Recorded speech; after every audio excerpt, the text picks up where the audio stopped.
Well, hello. As you just heard, my name is Jim Kearney. I'm a professor in the English department here at UCSB, and it is my great pleasure to be here tonight. Just to give you a sense of how things are going to go, I'll have a few questions for our guests, we'll talk for a bit, and we'll be especially interested in pointing out things for you to think about or look for in the film. Then we'll screen the film. Afterwards, we'll come back, we'll talk a little bit more, we'll open it up to you for questions. But first, could you all please help me welcome our guest, Professor Jean Feerick.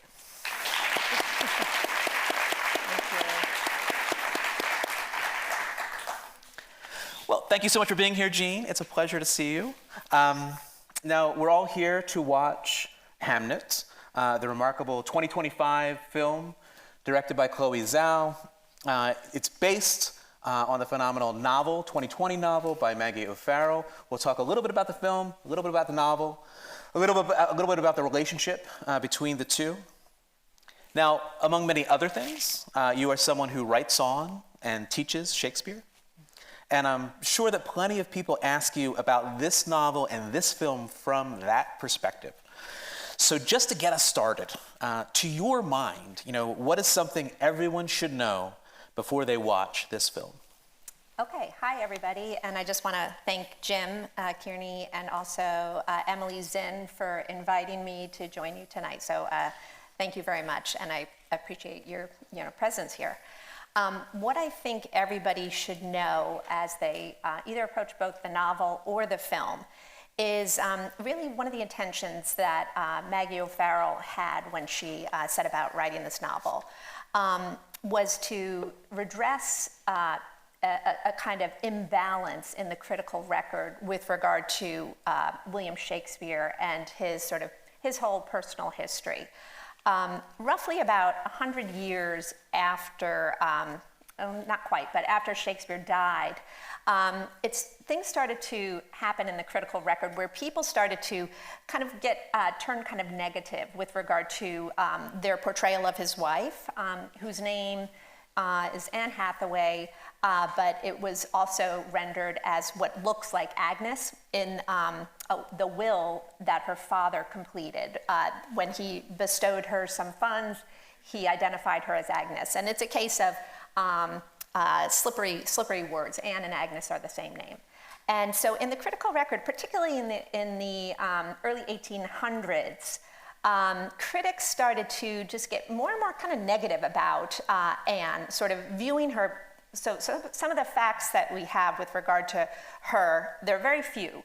But on the basis of a few little pieces of data, they were constructing these very negative theories about her as a kind of unchaste, forward woman who had trapped William Shakespeare into an unhappy marriage. And so the data, or the pieces of evidence that they were building on, was the fact that one, she was 26 to his 18 years old when they got married, so 8 years his senior. That's really the main thing. Two was that he became a dramatist, so he spent most of his life in London, and so that then became kind of like indicative of the fact that he didn't want to be near her, didn't want to be in Stratford. And the third thing was really that she was pregnant at the time that they got married, and they had a baby, I think about 7 months later. So it was this kind of narrative in the critical record that really kind of fueled Maggie O'Farrell. And she was also influenced by some of her own critical reading.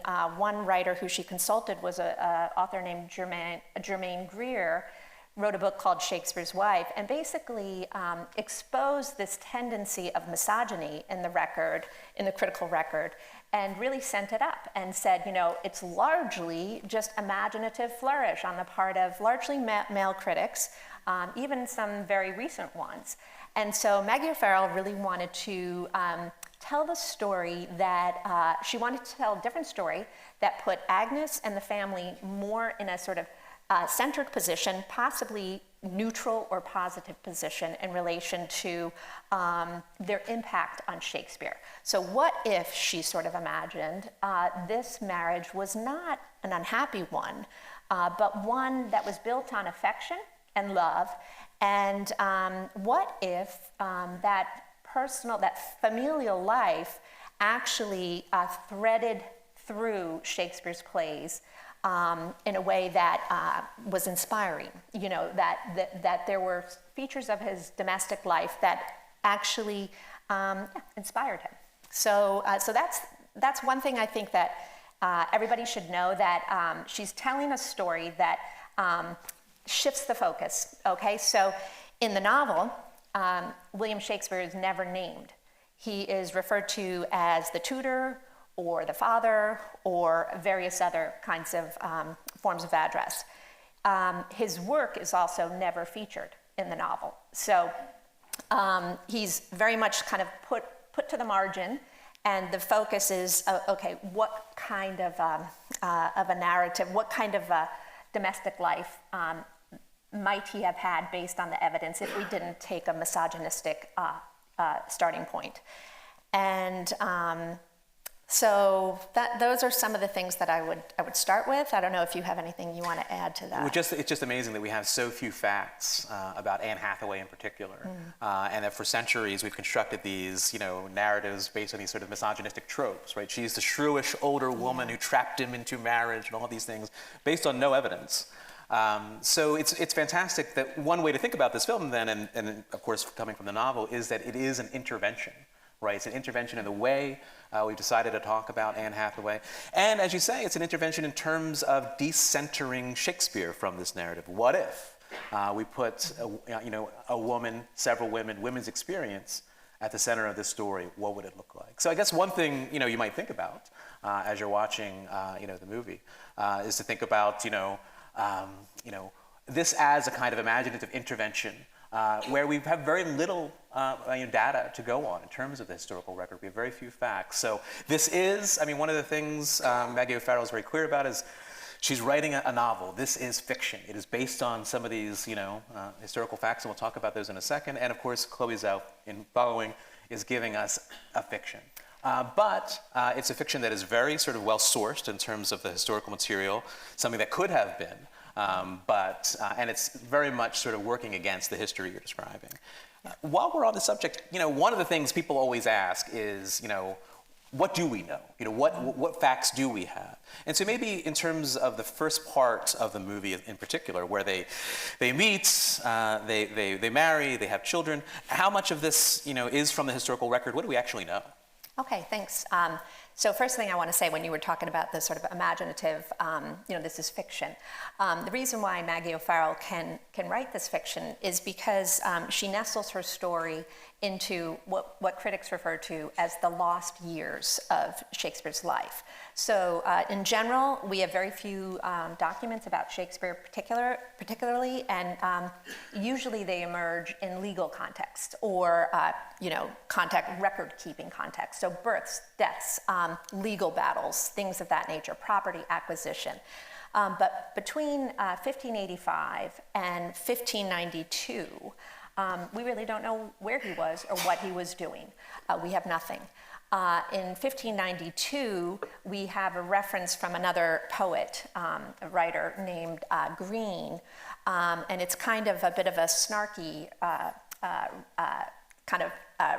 recognizing of Shakespeare's presence in London, where he is referred to as an upstart crow who is beautifying himself in our feathers. Okay, so it's highly metaphorical, and basically what he says about Shakespeare is he's a jack of all trades, and he's stealing our stuff, and he's not a university wit. So there's a lot of kind of animosity. That's the first time we hear about Shakespeare's presence in London. So for those at least 7 years, if not longer, we don't know where he was. And a lot of, there's different theories out there. So Maggie O'Farrell steps into the idea, into the one possibility that he might have served as a tutor in one of the sort of country villages. I should just add that there are other possibilities that have been put out there by critics, one of which is that possibly he became involved in a traveling troupe that had passed through Stratford. And there's some compelling evidence in that direction too, because he has a lot of connections eventually to both dramaturgy and people who were a part of the Queen's Men.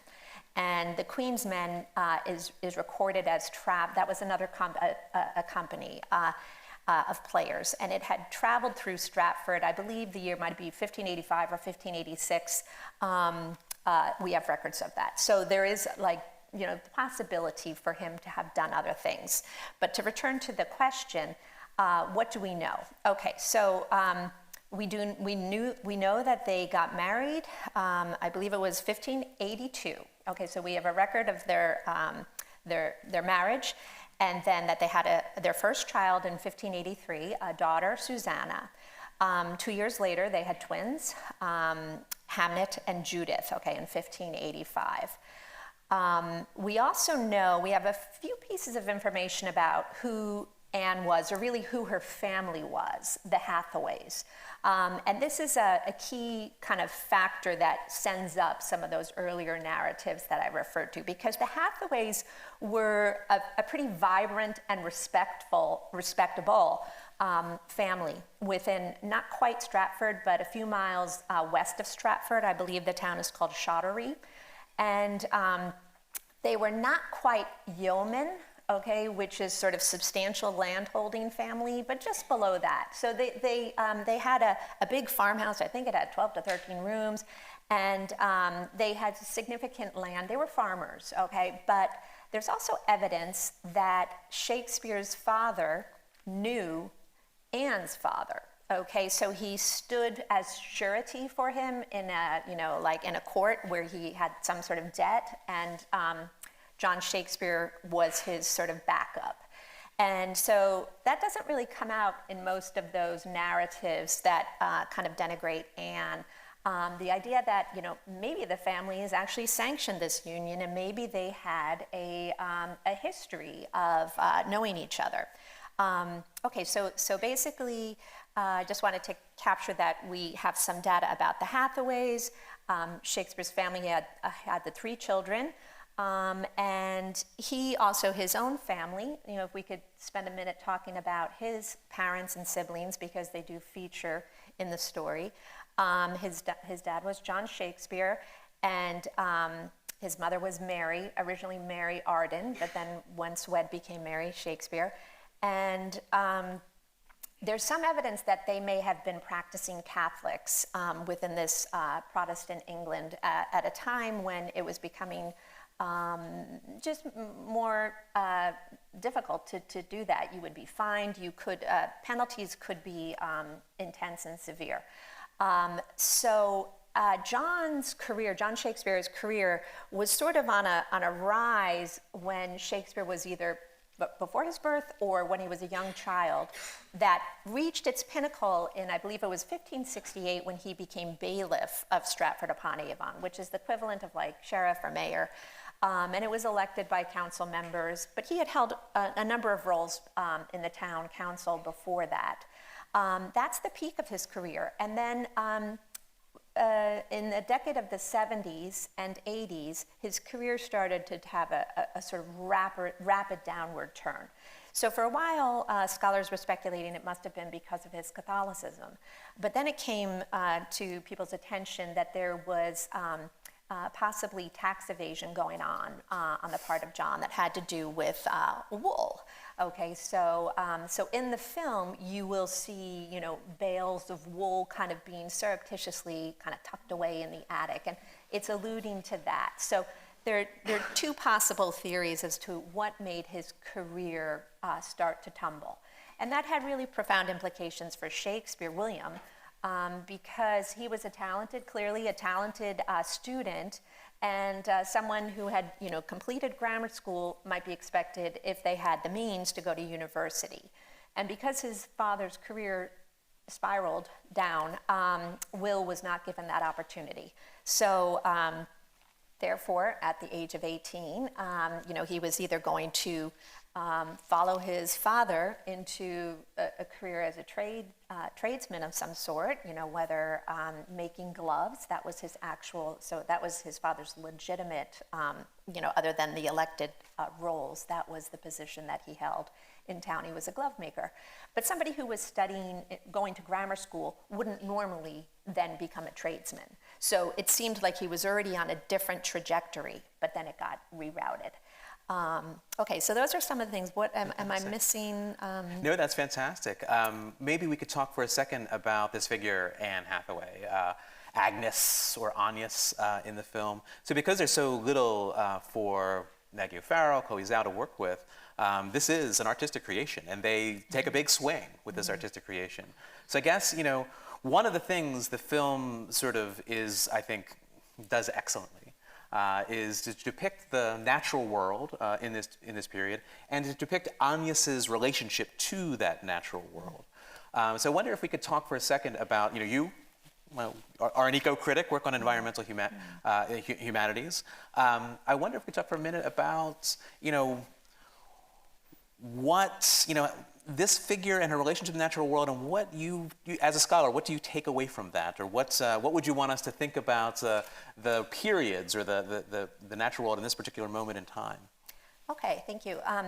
The first thing I just wanted to say is, and I think this might have spurred Maggie's imagination, is that although her name was Anne Hathaway, there were so many Hathaways in that area that historians point to the fact that the family took on an alias, so they had an additional name, okay, that would sort of differentiate them from their cousins and whatnot. And their family name was Gardner, okay? So I kind of think, if I'm trying to imagine, I've listened to a lot of interviews and I haven't heard her speak to this exactly, but it's my imaginative flourish. But I kind of wonder if Maggie was inspired by that, to imagine Anne as a figure who she wanted to sort of capture this sort of deep, feminine kind of unity with nature, and identify that with Agnes. Now, so in Maggie's O'Farrell's handling of it, Anne becomes this, like I said, this sort of figure who is in sync with the natural world. Now, what does that mean? It means that, as you will see when the film starts out, we're going to see lots of sort of symbols culled from the natural world. So trees and bees and rivers and kittens and herbs.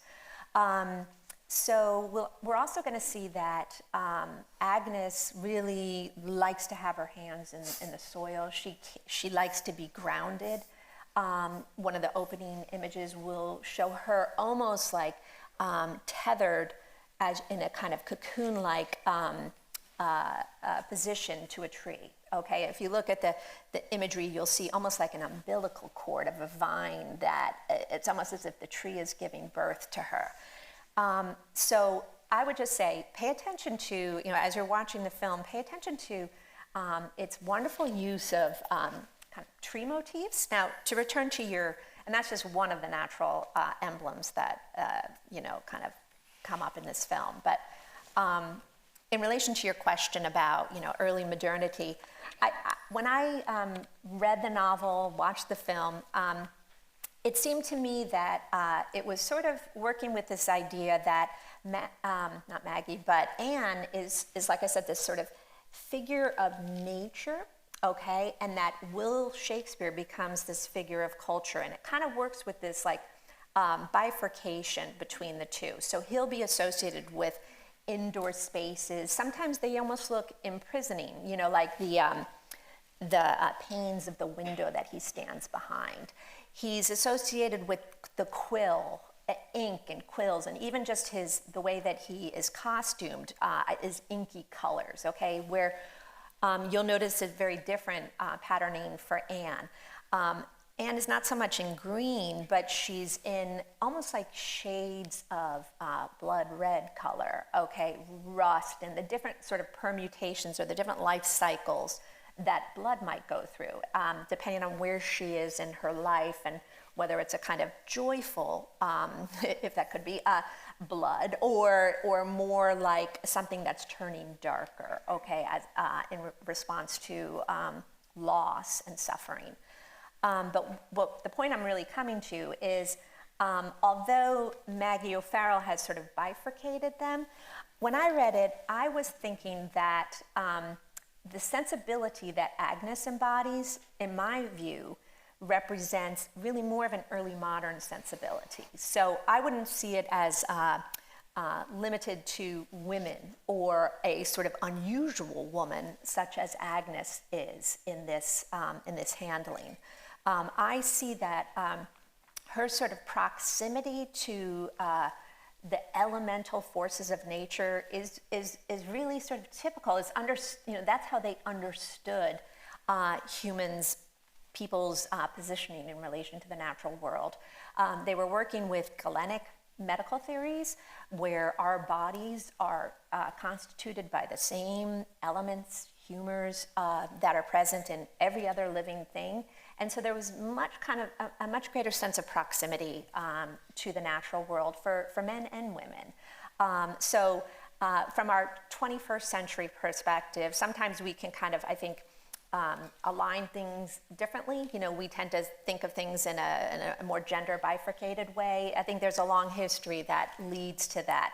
But early modernity is not quite there yet, which is not to say they don't have, gender bias and stuff like that, but that if you read Shakespeare's plays, that sensibility of enmeshment in the natural world is everywhere present. So he is thinking all the time about human problems by turning to nature. Okay, so for instance, I just mentioned, look for the trees, right? We're going to start with an image of a tree, actually two trees.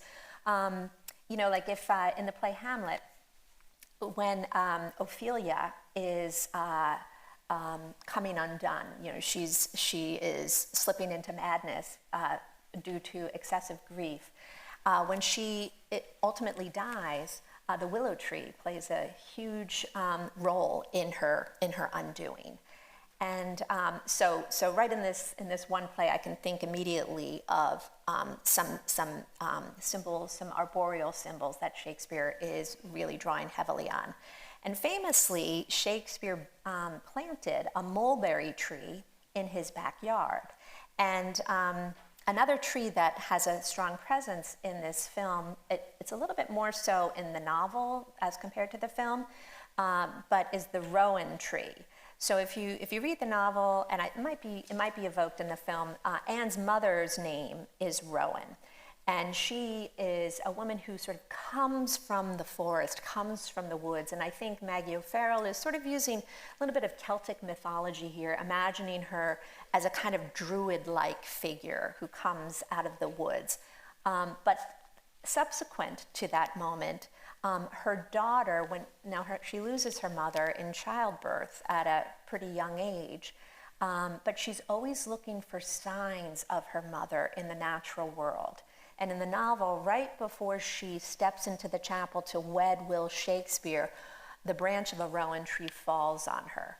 And it's just sort of interesting and significant because it has red berries in the fall.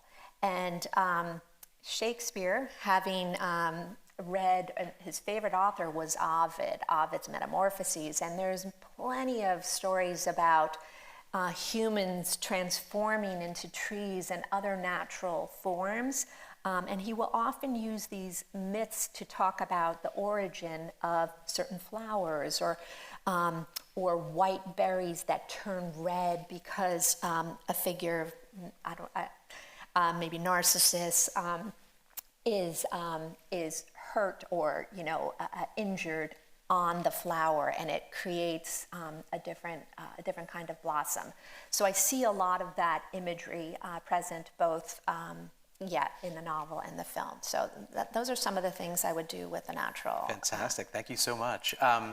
I'm so glad that you brought up the dirty hands. One thing to look for, Jessie Buckley's hands are always sort of filthy. It is a wonderful thing. She gives a sort of towering performance in this film. And on the sort of the material culture line, one thing to look for, and then we'll get to the screening, is the production design in this film. It's an incredibly overwhelming film in terms of its emotion.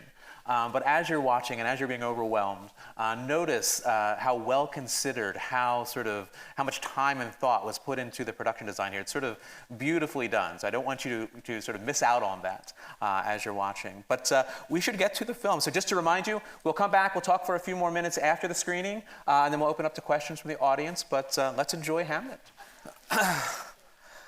Oh my God, y'all. That movie is trying to break your heart, which is a very Shakespearean thing for a work of art to try to do. I've seen it several times now. I think I must be a masochist. And it's a gut punch every time. So let's collect ourselves. So you asked us, Jean, at the outset to think about the way this film sort of centered the experience of women. And as I was watching it this time, there are these huge emotional set pieces almost in the film. And the first one is the second childbirth scene when we get the birth of the twins. And it's this incredibly emotional, harrowing, beautiful, long scene with just these women in a room. And I wondered if we could talk about mothers and motherhood in this film, in the novel, in this historical moment, childbirth, any of these things, sort of they're trying to capture something, for us with that scene. Yeah, well, women in early modernity played a lot of roles. You can see that in this film that not only, was it sort of feeding the family, but being in the birth room and handling all of the responsibilities of, midwifery and bringing children into the world. It's a very, complex and multifaceted set of roles. And I think I also wanted to talk a little bit about women and the sort of herbal knowledge that they drew upon. This is a period in which medicine is becoming sort of transferred to the hands of men, right? As it becomes professionalized, it's becoming the domain of masculine sort of knowledge. But there's a period of overlap where women still, their sort of ancient knowledge and wisdom with regard to the powers of herbs and the different sort of concoctions that you see her, Agnes, sort of assembling as she navigates, the different struggles with her children's health. And anyway, so it's a kind of interesting moment of transition. But the herbs could be used to, cook with, but they were also the primary source of medical care. So there's sort of hybridity in the way that they were used, and it sort of captures some of the multiplicity of roles that women played in the household. I think one other interesting point is that you don't really see it so much in this film, but Agnes, you do see that Agnes is, when she enters this new household, the Shakespeare household, she sort of brings that knowledge of the natural world into the house. So the house is just covered with herbs and things hanging from the walls. And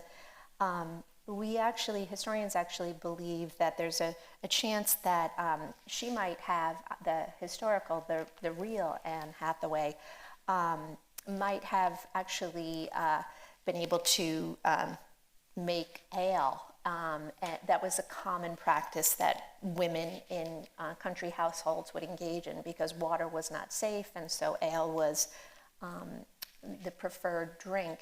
And then some women were able to make a little business out of it, and it in some ways could become quite lucrative that the women would also, through that job, become almost money lenders. So people owed them money, and it gave them a kind of stature in society. So there is kind of more valences. We're seeing the sort of deep heartache of loss that was an everyday part of life in early modernity. And, it's focused on the loss of the children or the child, but in in the novel, and it sort of haunts the fringes of the movie too, we actually hear about many other losses. Mary Arden, Shakespeare's mother, we learn has lost 3 of her own children, and that's historically valid. That technically Shakespeare would have been the 3rd. He 2 infant sisters died before he was born, and then one died, Anne, at the age of 7 from plague.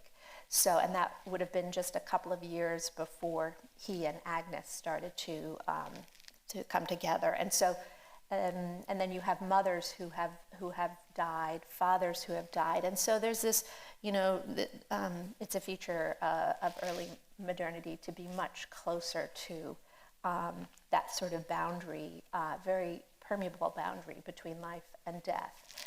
And I think you're not really asking me this yet, but one of the things that's so beautifully done, or in a way, in an overdetermined manner, in the film, is you get this sort of constant gesturing towards these caverns, these holes, these rips in the earth, that are right beside the tree at one point, and then it gets transferred to these dark portals, right, which in the backdrop of the theater, and even when they enter the church, when they're getting married, she comes through a dark portal.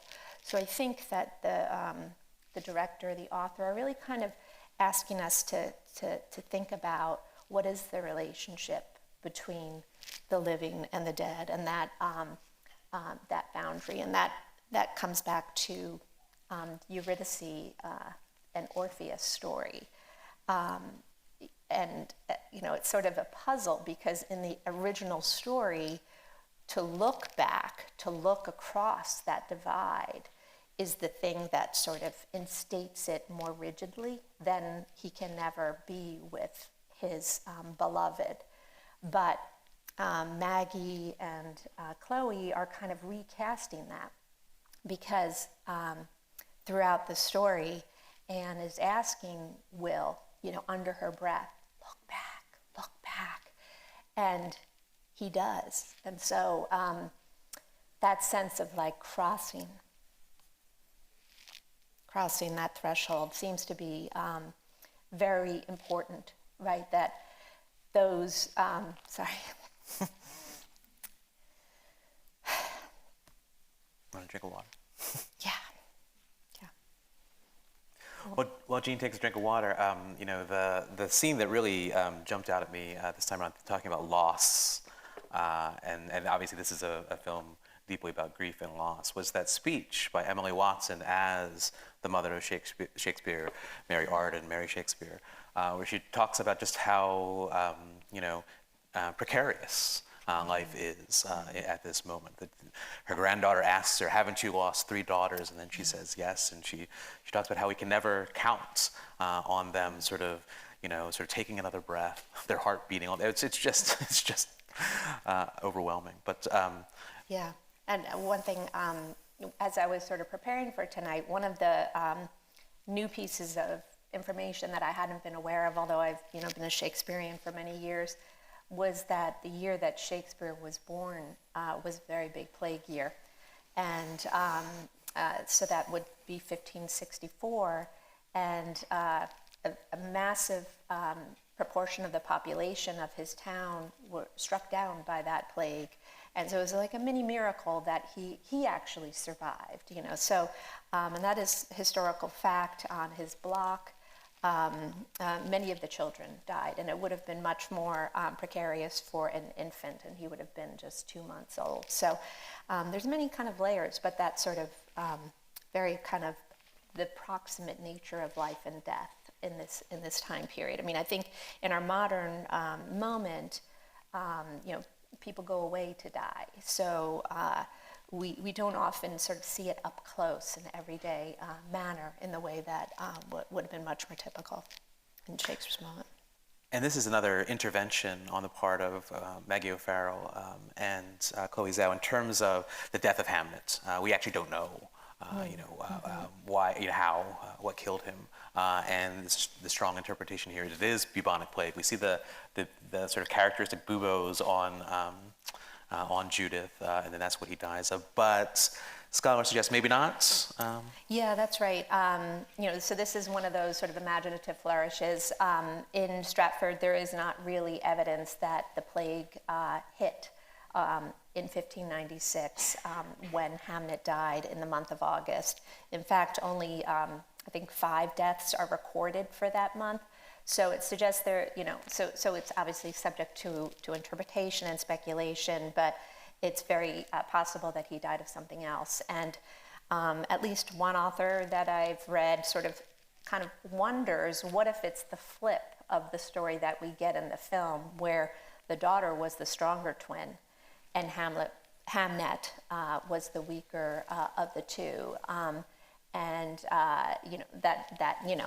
It doesn't have to be that way, but it's just a kind of interesting hypothesis that, and given the sort of high mortality rate, I think I read that 1 out of 3 would die by the age of 10, children in this period. So you had just a very enormous set of risks that it could have been, infection or any number of things. Okay, so, but plague was a reality, especially in London, and there were big plague years, 1592 to 93. Theaters would have been closed, and those would have been possible years in which Shakespeare could return home. Another big year was 1603, and I believe 1596 did hit to some extent in London, but it's not one of the higher hitting moments in terms of the plague. But it was certainly, as you could see in the film, a very terrible way to die. And the blackening of the fingers and the extremities was one of the manifestations of it, because the body, the blood would clot on the inside of the body, and you could see that. Found it very interesting to consider how they portray Will Shakespeare as the ghost in that final scene. And I think, the historical practice in Shakespeare's day when ghosts came onto stages is they would be wearing the garments that they were buried in, the shroud. So they would come in on the stage like that. And so they've done a version of that. But the shroud is almost kind of like stucco or earthy and very sort of the earth. His face, he's almost like bark and tether. So I think that in a variety of ways in that last scene, I think we can talk about that. There's a lot going on there, but one of the things that I started to see is that we talked about the bifurcation of nature and culture, right? That the film starts out with putting Anne on one side and Will on the other, and in that kind of final scene, Shakespeare is bringing all that natural, all those natural forces and elements right there into the theater, and he is then fully kind of immersed in them as well. So there's almost a reconciliation of the divide happening, I think, in that final scene. So, yeah. Well, let's talk about the sort of the central conceit of the novel and the film. So both begin with this epigraph from Stephen Greenblatt, which is the names Hamlet and Hamnet are essentially interchangeable in the period. And the basic idea is we have the death of his son Hamnet in 1596, and we have the creation of the play Hamlet. I often find when I talk to people who've seen the film, or that this trips them up a little bit. They think, is it just a coincidence? What is this connection? What am I supposed to make of this? Can we talk about this for a few minutes? Yeah, sure. It's a little bit more complicated, I would say, than the novel and the film sort of lead us to believe, because the way that Maggie O'Farrell narrates it is when she was in high school, she heard that Shakespeare lost a son named Hamnet, and then lo and behold, 3 or 4 years later, he wrote a play by almost the same name. And she said, of course, that must have shaped what he did with that play.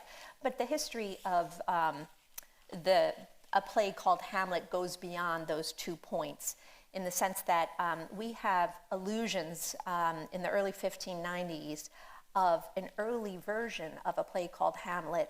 So the allusion to it occurred in the early 1590s, but the play was in the 1580s. So Shakespeare was actually updating, modifying, rewriting, fixing a play that already was well known. And in the early 1590s, that earlier version of Hamlet, which critics called the Hamlet, was being mocked as like very outdated and so overdone, and we're kind of turning the page on the revenge tradition. So there's not necessarily just a direct through line from the son's name to this play. There was already a play called Hamlet, and in addition, that both plays, the early one, the second one, were building on earlier source materials that also had a kind of anagram version of the name Hamlet. So they're both indebted to the Danish Chronicles by Saxo, which feature a prince and roughly the same plot line, whose name is Amleth, so without that H at the beginning. And then that gets picked up and told again by a French author named Bellaflorist. I might have that a little bit off. And in his version of it, it alternates between Amleth and Hamlet, so it has a B in the middle. But in any case, English is very slippery. Words spill into other words. The language wasn't standardized. It takes another century or so before the dictionary sort of makes words discrete. So so I just wanted to sort of tease out some of those complications. None of that is to say that he couldn't still take his experience of this deep trauma of losing a son, his only son, and funnel it into what he does as he rewrites that play. So, yeah, the artist who created Hamlet is someone who knew grief, right? So, yes. And it makes sense to sort of make that connection as O'Farrell does, and then Zhao does. One more question, and then we'll turn it over to the audience. I just have to talk about these children actors in this film.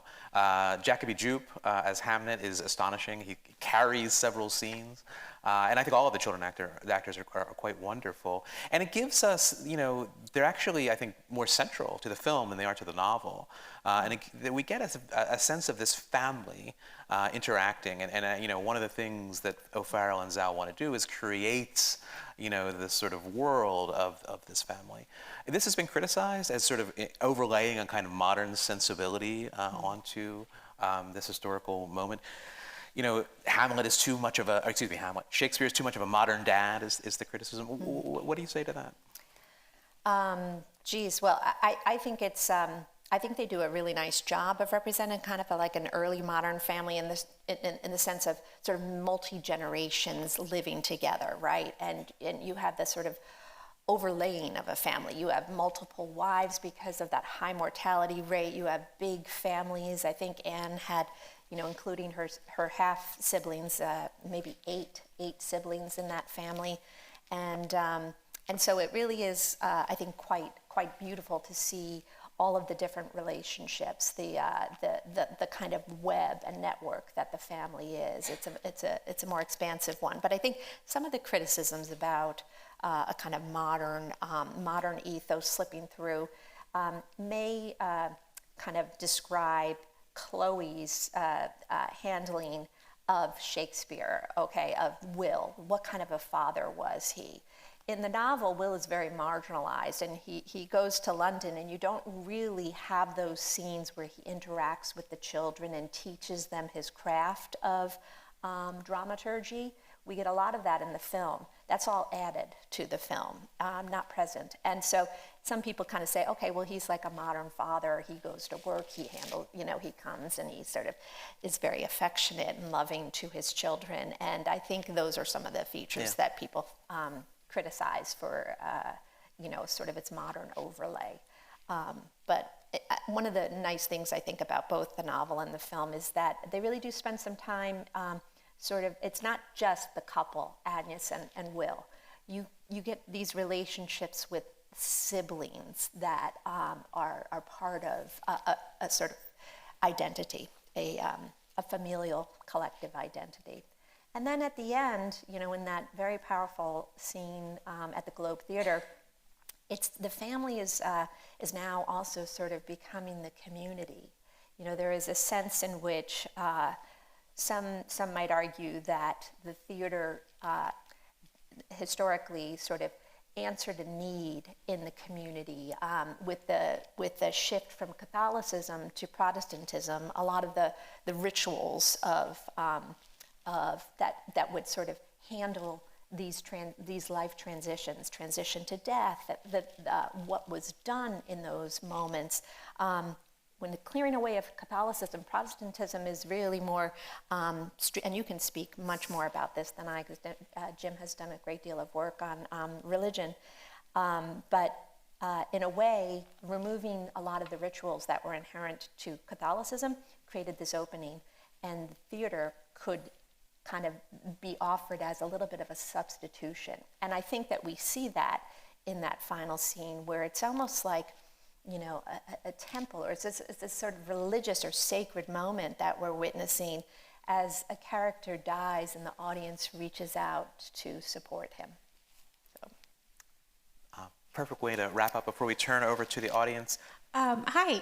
So I'm sure you're familiar with the arguments that how could Shakespeare have written these amazing women if his daughters were illiterate.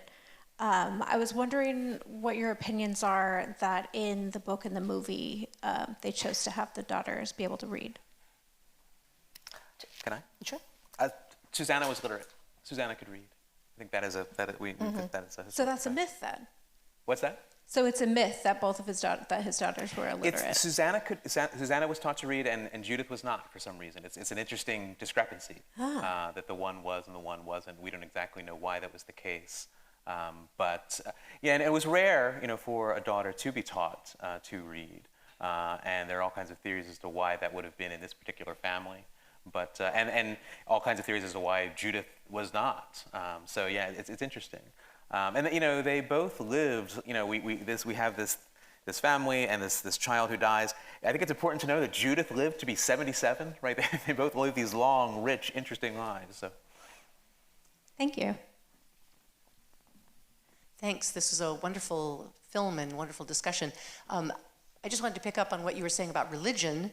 I was surprised by how few references there were in the movie to God's will, or whether Protestant or Catholic. There just was not any feeling of a religious culture at all. There was this sort of pagan, trees and, herbs and stuff, sort of a religious a feeling of sacredness. But there wasn't any of what I would consider kind of traditional religious sentiment expressed in the film. And I was wondering, does that reflect something we know about Shakespeare's family, or something about that time and place? Or is it simply the way the filmmaker chose to portray them? Well, I'll try and answer, and then Jim, you could step in. But I think it must come back to the author and the choice that was made there. We do know that the Hathaways were a kind of Puritan family. So they're, especially Bartholomew, the older brother. From what I understand, the region around Stratford, there were a lot of Catholics there. So the Shakespeares, if they were Catholic, and there was evidence in the form of a will that was found in the kind of roof or the ceiling of their household subsequent to their death by many decades, it seemed to suggest a Catholic sensibility or will. So we know that they came from Catholic families. Certainly their grandparents would have been Catholic. And then yet the Hathaways had this sort of Puritan sensibility, and the town was somewhat splintered by those who were kind of really trying to push a Puritan way on others, and there were tensions that percolated, that erupted. So I don't know exactly why they chose to steer away from that. but they seem to be more, Maggie seems to be more interested in a kind of, I don't know, a religion that was pre-Christian, as you said, you know, like, and I think there's some Celtic influences. Maggie O'Farrell's most recent book, which I think comes out next month, is about Ireland, and she's, you know, she is Irish. She grew up in England, and so she seems to be, I don't know. So I'm purely speculating here as to, you know, her motives. I don't know. Do you have any other thoughts, Jim? Just to say, you're absolutely right. It's a huge sort of missing piece in a kind of historical reconstruction they're doing. Like, absolutely, you know, Christianity would have been central to everything they did. And we get that a little bit with Shakespeare's, you know, with Shakespeare's mother sort of plays that role a little bit here, but it would have been, you know, sort of central to their lives in a way that is not represented here. Yeah. Thank you for that contextualization of the film. I have a question around one of the scenes that focused around three women, and it was with the playbill being delivered by Agnes's stepmother and which daughter? Suzanne or Judith was with her in the garden too. And just a little bit, like, I found this film incredibly cathartic, and I think about art and culture as being cathartic and healing when it's really good. And the stepmother who Agnes has great animosity for is like reaching out there and trying to share something that might be healing. Agnes disregards it, gives it to the daughter, and starts digging again. But the daughter then steps up and says, "Aren't you curious?" So I was wondering about your reflections around that scene in particular. I found that one scene incredibly powerful. Interesting. Well, I think in the novel, we get more focus on the relationship between that stepmother and Agnes, and it's fairly hostile. You get some early intimations of that when she comes in the early scenes, and all the children around the table with the stepmother, and the stepmother is sort of looking awry at Agnes and calling her kind of like a witch in front of her half siblings. And so there's a lot of tension and animosity there. And in that scene, when she's delivering the playbook or whatever for Hamlet, in the book, it's pretty clear that she wants to kind of have one up on Agnes, that she knows what's going on and Agnes doesn't. And so that there's a kind of gloating quality that she brings in that exchange. It's a little bit, tampered down here. And I think that, but you can see that she's very adorned well, like, that there's been upward mobility for her. And historically speaking, she didn't have to leave the house when her husband died, although Bartholomew inherited it. And that was somewhat atypical. Usually when a husband died, the widow would be given some money, but then she would have to find a new residence, especially if there were another heir. So there's just some kind of interesting innuendo there. But I totally agree with you, and I think in the film, they seem to imagine Agnes as illiterate. And some people, like that author I mentioned earlier, Germaine Greer, question that and wonder, she argues that being able to read would have been a skill that many women would have been imparted under a Protestant sort of, in a Protestant moment and context, because being able to read the Bible would be central. Being able to write would be a different skill altogether, and a separate skill. So it's possible that Agnes could read, but in the film, she's portrayed as illiterate, and so it doesn't mean anything to her when that playbook comes by. She just feels somewhat betrayed that her husband hasn't been writing to them to update them on what he was doing. But in fact, in the period between when Hamnet historically died in 1596 until Hamlet the play came out, Shakespeare was very active writing, and he largely was writing comedies. So when she said to Joan, she said, "My husband is writing a comedy," and Joan kind of gleefully said, "You know better, he's writing a tragedy." And she's got a piece of information here that she's holding.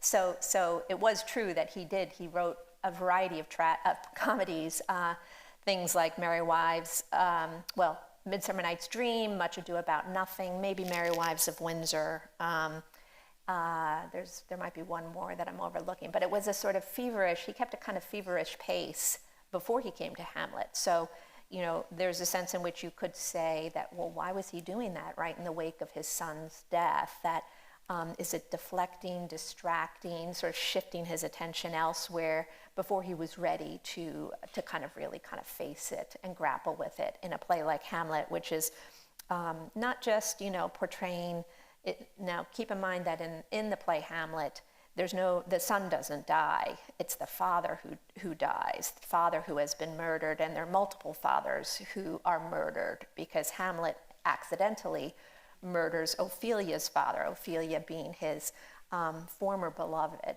So, and then Ophelia either commits suicide or drowns, and then of course at the end you have the whole bloodbath where many people die. But so it's a play that is very much about mourning and also the ways in which ruptured rituals don't allow for people to heal amid mourning. So funerals that are interrupted or go awry, etc. So I just wanted to sort of capture some of his, the corpus and what Shakespeare was actually doing.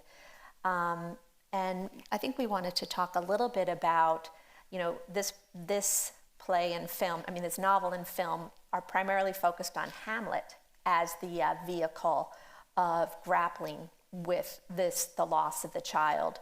But there are other plays that could equally be put out there as showing evidence of Shakespeare working through the loss of his son from other directions or other angles. And Twelfth Night is one that I would put out there.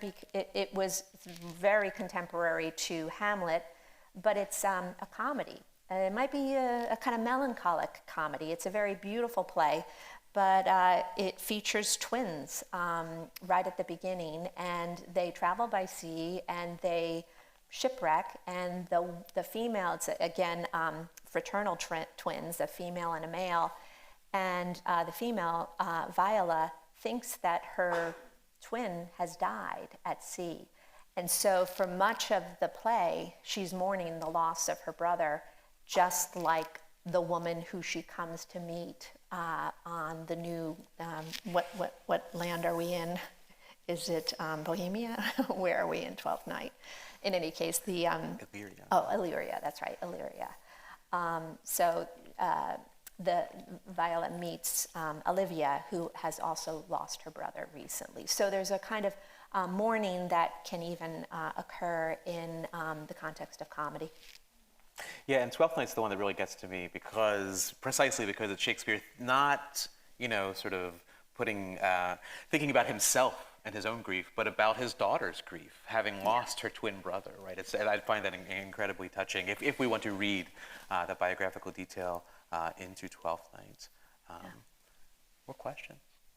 Many, many years ago when I was an undergraduate, I remember that we were taught that in Shakespeare's time, it was not unusual for engaged couples to have premarital sex, and it was accepted practice.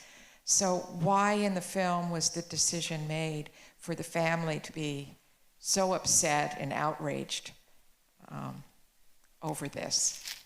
It's a really good point, and I think that still stands as a fact, that to have a troth plight or a verbal, commitment to confess, to profess love and a vow, could stand, right? That was sufficient, and then the ceremony was sort of completing the process. But I think in the context of this rendering, this film, I think it primarily has to do with Shakespeare's age. He was 18, and so we began by talking about some of the misogyny in the critical history. Agnes, at 26, she was, at end of marriageable age for women, but women generally got married in a town like Stratford between the ages of 24 and 26. So she wasn't yet, she wasn't a spinster or whatever the words would be, but Shakespeare was a minor. And so in historical fact, they did need to get, he did have to have the permission of his parents, okay, that there were certain procedures that had to go through in order for it to proceed. So they got a special license. They were moving things along because they wanted to get, to get it all settled before she was too far along in her pregnancy. And so the special license and whatnot required authorization from the elders. But what you could also see is how they interpret John Shakespeare kind of using it to his advantage because he presumably had a debt, right, to the Hathaways, and then he kind of transacts with Bartholomew, the brother, to sort of say, you scratch my back and I'll scratch yours. And so surprisingly, it's the father in the film who is more conciliatory and receptive to the marriage. The other thing, Mary Arden, she came from a pretty well-established family. The Forest of Arden is right near Stratford, and so that family had a kind of, just sort of ancient legacy. And so they seem to make her the figure who's sort of tracking more the sort of norms and the higher kind of standards. And that might be in part because of who her family was historically. You might want to sort of signal that. But I don't know if you had anything else you wanted to add to that. Just as an aside to your original point, which was that Shakespeare refers to them as being handfasted and says there's no sin in the play, in the film.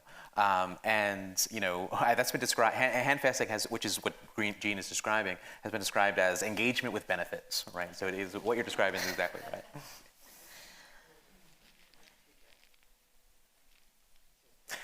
And I think that's all the time we have. Can we thank our guest, Jean Feerick, once again?